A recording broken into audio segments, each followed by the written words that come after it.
The Michigan Wolverines are the national champions, and we got to talk about that. Plus, my way too early top 25. Let's go. It's the #1 college football show.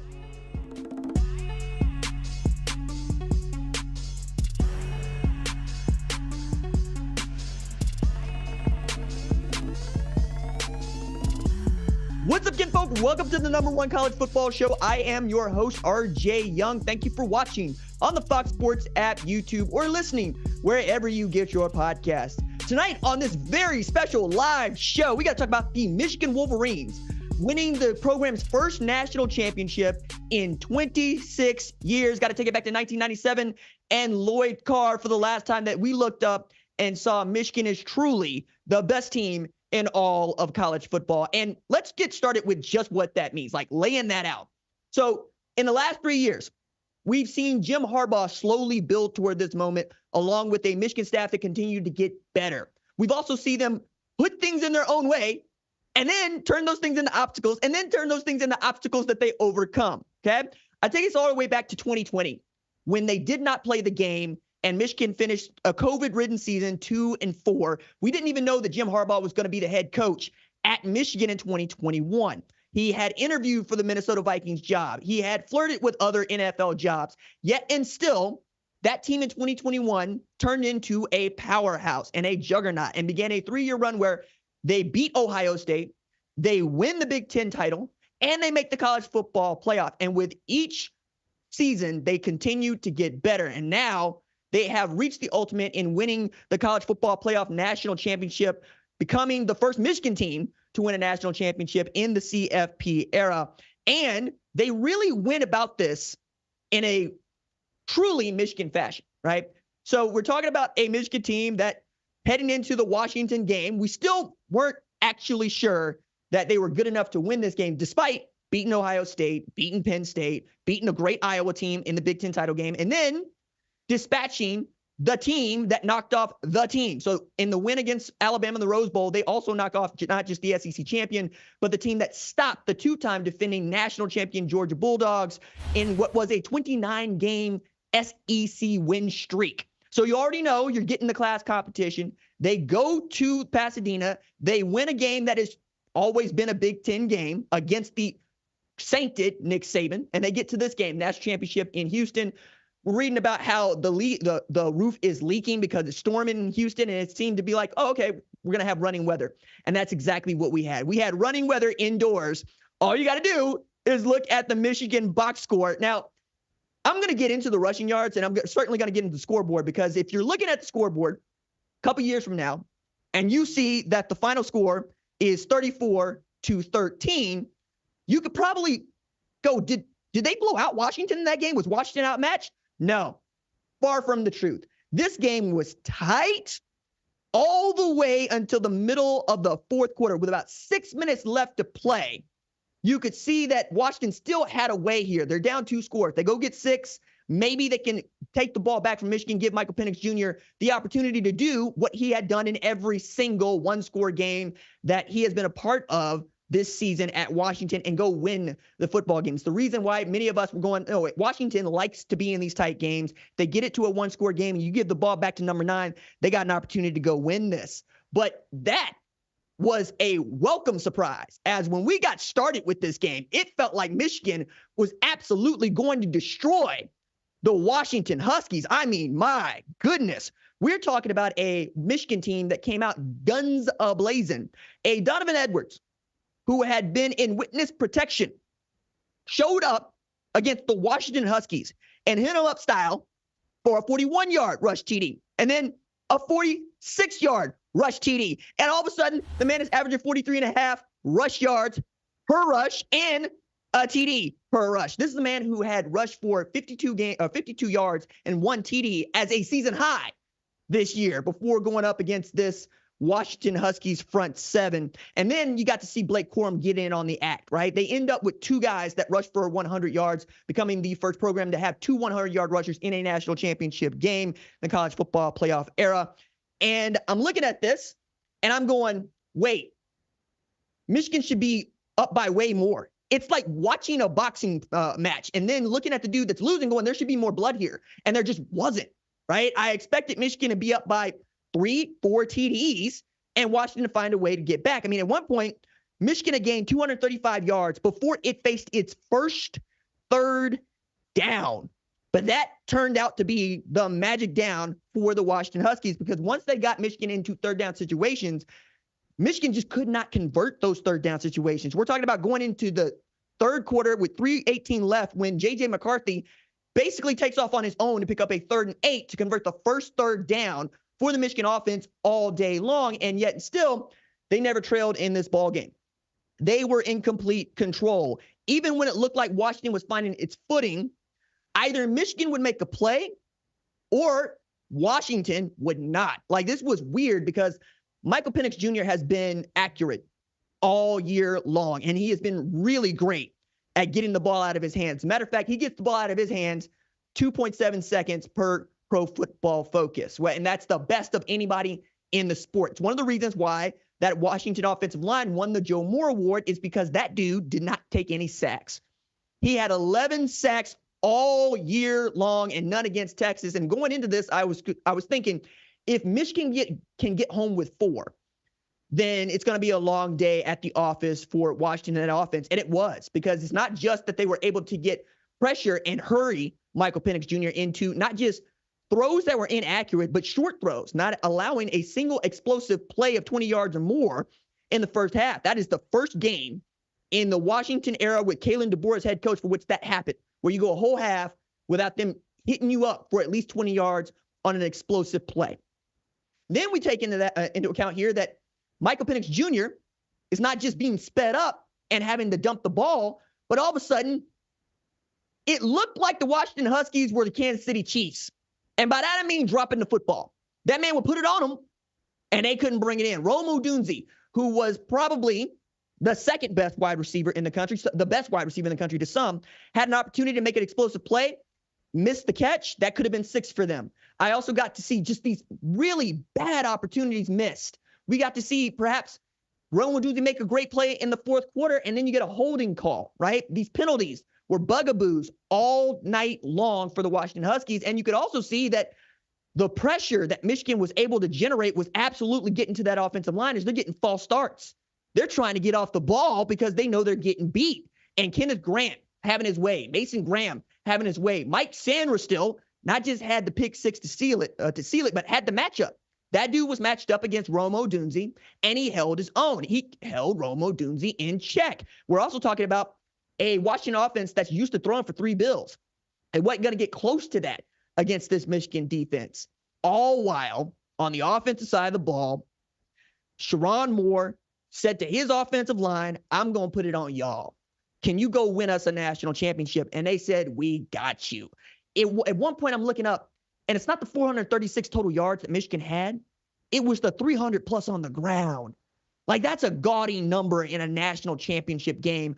I understand that Washington's got the 43rd best rush defense in the country coming into this one, but what they had been able to do was keep a lid on the end zone and give themselves an opportunity to win this thing late, but you can't do that if you're getting gashed the way they were getting gashed. And it wasn't as if Donovan Edwards and Blake Corum were just running through tackles. They were running through wide open holes, right? We got to see Kalel Mullings also having some of this because they got these things blocked up like you read about, moving people from point A to point B against their will. And they did this with a depleted offensive line. And they did this with a quarterback that didn't throw for 200 yards once again, but also didn't turn the ball over. That has been what J.J. McCarthy has done best. He has made a play with his legs when it's counted, and he has not thrown the ball to the other team as often as he has in the past, right? And that was, I think, the difference in this game. It was, can Michigan create turnovers? Yes.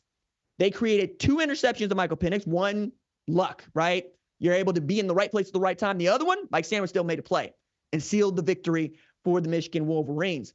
And then on the other side of the ball, Michigan just took care of it. JJ didn't put it on the ground. Blake didn't put it on the ground. Donovan didn't put it on the ground. And even when their receivers weren't absolutely making plays, like, say, Cornelius Johnson dropping a pass here or there, you got to see Colston Loveland come up with a huge play in the fourth quarter to give them an opportunity to go salt this game away. Got to see Roman Wilson make it a play, right? They had their guys show up when they need them in the most Michigan ways possible, which is only enough to go win the football game. Not necessarily enough to convince you that they are dominant. And yet, if you look at their resume, they are 15-0. They had already achieved what no Michigan team had ever, winning 14 games in a season. And they had an opportunity to really supplant the Jim Harbaugh legacy. And I'm going to get into that a little bit more, but I need to just talk about Washington here for just a second before we talk about what this might mean for Jim Harbaugh and what this might mean for J.J. McCarthy. Washington had an outstanding season and has had an outstanding couple of years, frankly. We're talking about a football program that is going to finish 14-1 and the national title runner-up as they head into the Big Ten. Now, also in here, I don't mind saying it, this was a Big Ten championship game for which Washington and Michigan will meet again on October 5th of this year, and I can't wait for that. But Washington also showed in the last year of the Pac-12, there was still great football that was being played there because it was a furnace that was able to forge the Washington Huskies in a year in which the Pac-12 was one of the most competitive football conferences in America. Full stop. Michael Penix Jr. played an outstanding last couple of years, and you know his story by now. Coming back from blowing out both of his shoulders, blowing out his knee twice, right? Transfers from Indiana to Washington, follows Kalen DeBoer. They figure it out and as far as what the offense is supposed to look like, and then they let that dude do what he knows how to do, which is get the ball to his playmakers. Dylan Johnson wasn't full go in this one, but I don't think it would have made much of a difference. It was really those chances that Washington had to pull level with Michigan or even pull ahead that they just could not capitalize on. And this is one opportunity for Michigan to show, hey, we've been here once before. We've been here twice before. We understand we haven't played a national title game, but we know what this stage is like now. And they weren't overwhelmed by it. It was a loud atmosphere at NRG. You had Washington fans and Michigan fans going at it all night long. And now your favorite Michigan fan is going to give you the what for and the how now. I'm really excited for what Washington football is going to be going forward. Now, they're going to have to find a worthy replacement for Michael Penix Jr. We think that guy's going to be Will Rogers. I expect that will be just fine. Will was a great quarterback at Mississippi State, set all sorts of records there in the SEC, but you're going to have to try to find a way to replace a guy like Rome Odunze, and I'm not sure that you can. You're also going to leave a void there in leadership, but if you are sleeping on the Washington Huskies, you aren't anymore, right? I think going into 2024, their only task is to not be Texas Christian. That's it. You don't want to go out like Texas Christian went out in 2023 after finishing the national title runner-up in 2022. And the way in which they played this game also showed, okay, cool. We understand. We know what our weaknesses are. We know what we probably need to do to correct them. Get better defensively, frankly, right? At all phases, because particularly at the linebacker and the defensive line positions, but the safeties and the corners were outstanding. They made plays when they could make plays. They just did not have the talent to withstand that onslaught of those great offensive linemen Sharon Moore's put out there and Blake Corum and Donovan Edwards having superlative games, right? Shout out to Blake Corum, who also showed up in full Texas gear. Like that dude had on the cowboy hat, had on the buckle, had on the jeans that were tight, had on the cowboy boots. And I'm thinking to myself, you know, Blake looked like he could Bronco buck. I'm not sure if he can, right? But them jeans going to be a little tight up there, dog. I'm just going to tell you as a dude to be getting on them saddles. I don't know if that's what you want, but I appreciate the look because he went in there with a job to do, and it was to go wrangle them Huskies, right? To stop Iron Will in his tracks.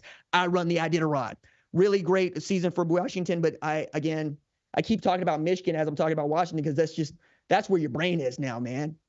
That's the national champion. That's the national champion, which means Jim Harbaugh has accomplished something that Bo Schembechler did not accomplish. And anybody that wants to talk to you about Michigan football will tell you it goes Phil Yates, Fielding Yost. Phil Yates covers the NFL for ESPN. And then Bo Schembechler, right? And I had to double check this because I'm sure Bo Schembechler won a national championship. No, but that is the guy that Jim Harbaugh projects when he is on a football field. That is the guy that he loves the most. And I'm sure winning this national championship, he's thinking about that too.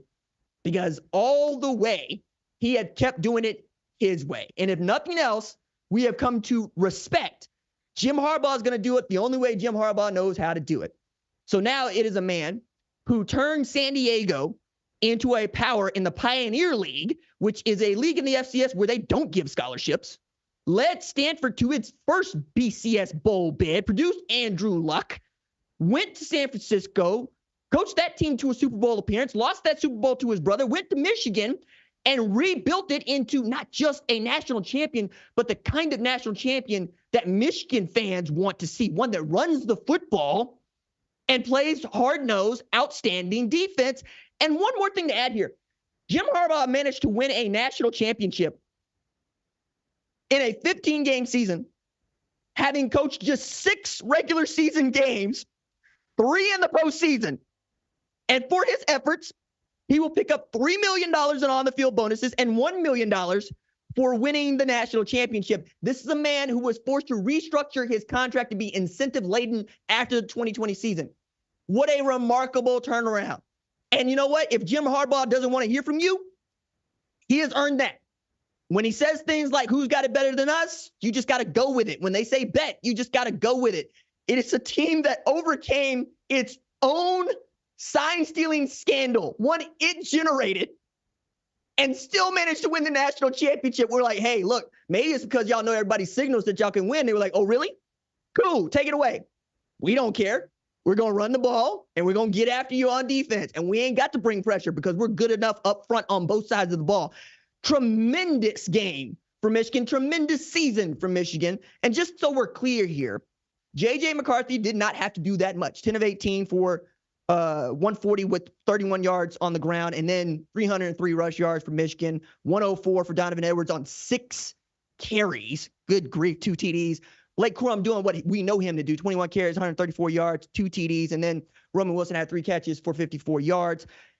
I'm still kind of flabbergasted that this Michigan defense kept Michael Penix Jr. 70 yards under his passing average. He was 27 of 51 for 255. It's a man that throws 325 a game.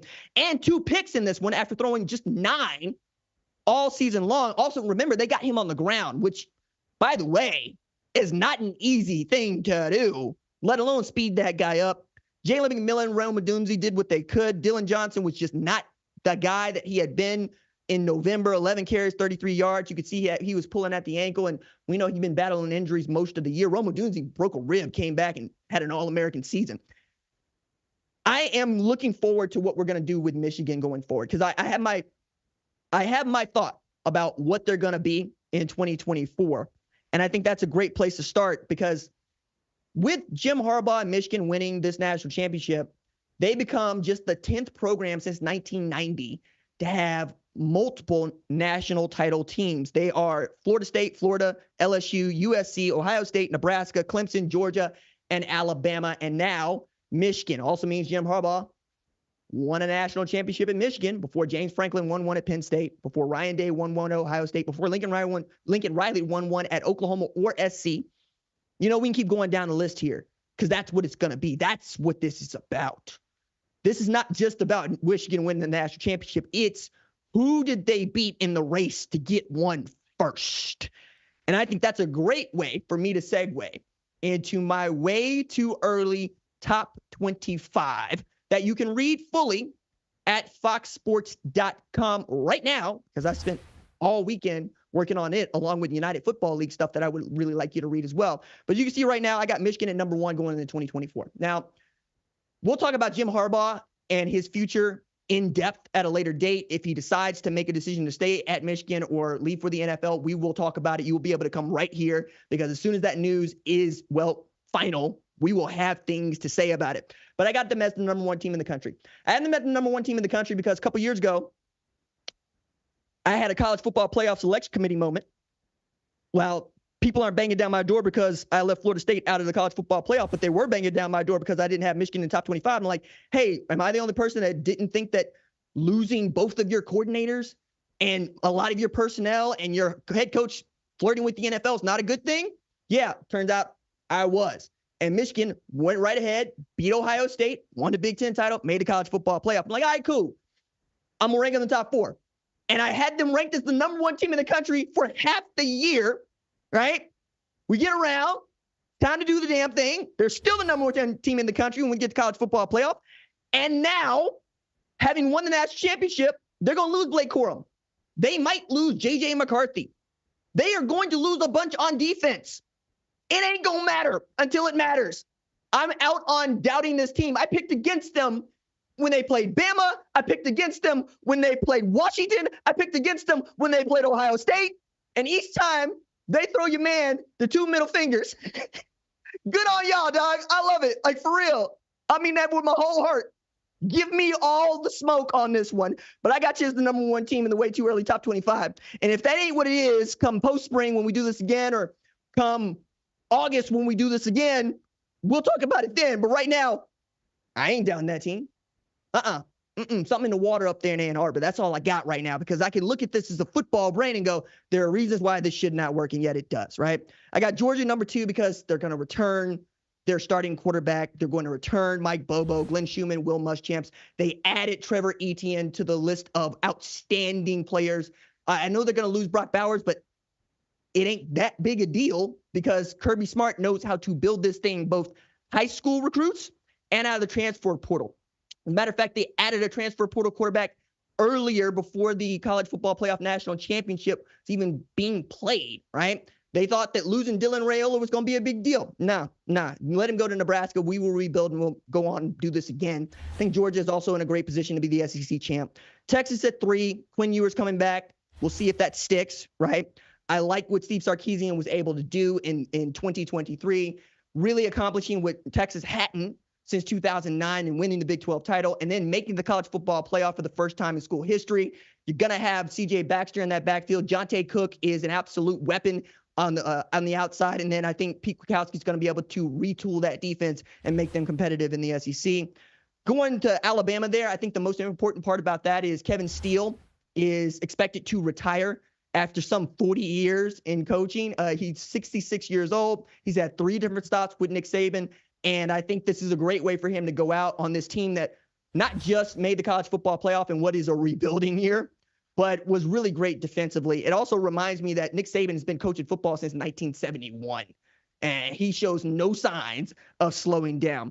I'm going to speed through 5, 6, 7, 8, and 9 here, except to say I think Washington at 7 is generous. I think that they've earned the 6th spot. We'll see if they can keep that. Dan Lanning has been really great, not just going into the portal, but developing those guys out of the portal into players. He's got Dylan Gabriel. He's got Dante Moore. He's got Tez Johnson coming back. He's got Jordan James. They're in a great position to compete for the Big Ten title in 2024. Ole Miss, 11-win season, first time in over 100 years at Mississippi, but that's not the standard anymore. The standard is not the best the program has ever been. The standard is trying to win the SEC Conference Championship for the first time since 1963. So they went into the portal and they try to come out, and they'll have to because Quinshon Judkins went into the portal. He's come out at Ohio State. That news came out earlier this evening as we are doing the show. We'll see what that means for Travion Henderson. I know that Will Howard's going to really love that. They added him out of the portal just a little bit earlier on. Ryan Day is going to try to get this thing figured out. I think the surprise here is Arizona at 10. They earned that, not just with what they did against Oklahoma in the Alamo Bowl, but what Jed Fish was able to do with Arizona in a loaded Pac-12. Noah Fafita absolutely turned into an outstanding quarterback. You're going to see him talked about as an NFL prospect in the 2025 class. I guarantee that. Florida State at 11. I waffled on this because I understand they lose a lot. Keon Coleman, Jordan Travis, Trey Benson, Jaheim Bell, Johnny Wilson, Jared Verse. I can keep going. But what Mike Norvell has been able to do is cobble together great football teams and then let them run. And that's what they did in 2022, certainly what they did in 2023. They go 12-0 for the first time since 1999 in the regular season. And my goodness, 1999 in the regular season, leading in 13-0 without winning the national championship. I think we could talk about Mike Norvell and with the job he has done forever. But I think that we're going to look back at what Florida State was able to accomplish, and we're going to give them even more appreciation, right? Now, 11, I think we'll talk about it later, right? But right now, after what they did against Georgia, or I should say didn't do against Georgia, with what they had left, we'll see. We'll see what he can do in the spring, and we'll see what that roster looks like come post-spring and certainly going into the summer. At 12, Penn State feels fine. 13, LSU. I mean, leave it to Brian Kelly to fire everybody but Bob Diaco. But then, go get Blake Baker from Missouri and say, we got to fix this defense. Your defense reminded me of 2018 Oklahoma. And no, that is not a compliment. Got OU at 14. We'll see what that looks like with a new defensive coordinator. Ted Roof decided to not stay at Oklahoma after it was clear that Brent Venables wanted to go a different direction. Early reports are Zach Alley might be the dude, right, who showed up to Clemson as a true freshman in college to be a football coach. So he has been looking to be a football coach for the past 14 years. It's a man that really, really wanted to do the job and really thinks of Brent Venables as a father figure. We're excited to see what Oklahoma can do with this nasty schedule that they got in SEC competition. Oklahoma State's going to return a Wooderson Award winner. That would be Alan Bowman, who goes into his 7th year as a quarterback. But you know what? They also got Ollie Gordon, who won the program's first Doak Walker Award. I mean, because Barry Sanders was playing when they didn't give out that award. But you get my point here. 1,600 yards on the ground. I got Tennessee with Josh Heupel heading to Oklahoma in SEC competition this year. That ought to be a lot of fun. Notre Dame, I think it's about Mike Denbrock and Riley Leonard. We'll see what that relationship can give us, what fruits it will harvest. And then we got, I think Clemson's going to be fine. I don't know if they're going to be good. I think we should really appreciate Tyler from Spartanburg because it didn't look good for Clemson. And then they end up winning 9 games yet again with a really great win against a good Kentucky team. We'll see what Kansas State looks like with Avery Johnson, but I like what I saw in the Pop-Tarts Bowl because I actually watched that game and didn't just watch the toaster do the thing. I was very interested in what Avery Johnson was able to do, and I am pleased with what I saw. Utah, another Wooderson Award winner in Cam Rising, who should be well rested after he didn't play in 2023. They'll go into Big 12 competition expecting to compete for that crown. I think USC being the 7-5 team here, yeah, you understand. Miller Moss showed up and said, we don't need no transfer quarterback because I'm the transfer quarterback. That dude had 6 TDs against the good Louisville team in the Holiday Bowl. That is a season high for any quarterback at SC in 2023. Remember, Caleb Williams went for 6 TDs against Colorado on September 30th. And Miller Moss did that against top 25 team. That was really good. And Lincoln Riley went out of his way to say, you know what? I think he scared off anybody that might wanted to come here. Certainly scared the hell out of Malachi Nelson because he's at Boise State. So we'll see what they can do in Big Ten competition next year. West Virginia 22, I think that's going to be a bit of a surprise to you all. But that's a 9-win team who's only of the 4 losses they had, only one of them was to a team that was not ranked at all in 2023. I think Neil Brown needed to turn it around in 2023, and he's done just that. Kansas at 23, you know how much I love Lance Leipold. I think that they're going to be in a great spot. I know losing Andy Kotelnicki to Penn State is going to hurt, but you got Jalen Daniels coming back, and you also got a Devin Neal there as well. Kentucky at 24, you're adding Brock Vandagriff and Jamon Dumas-Johnson from Georgia. I think they're going to be contenders, but we're also talking about a Kentucky team that ain't really figured into the SEC and as far as who can win the conference championship and is looking to win its first conference championship since 1976. And then Iowa at 25. For the love of all that is good and holy, please, Iowa Hawkeye offense, be decent. Phil Parker won the Broyles Award because he, for 3 consecutive years, had one of the 3 best defenses of college football. I love watching Iowa play football because it's basically a dustier version of Michigan, but they deserve to have a great offense in Iowa. Make it so. If the offense was on par with the writer's workshop, we wouldn't be having this conversation. We'd be talking about them being Ohio State. All right? I just need you to give me an offense that is worthy of the writer's workshop and the hospital that you got there. That's all I'm asking. That's all I'm asking. That's my top 25 as I see it. We will be back on Thursday to talk through 2024, what I am excited about, get you really set up for what the post-spring, or excuse me, with the spring is going to bring. My goodness, post-spring. We're going to talk a little bit more about some transfer portal stuff as it's probably going to wrap up in the next couple of weeks.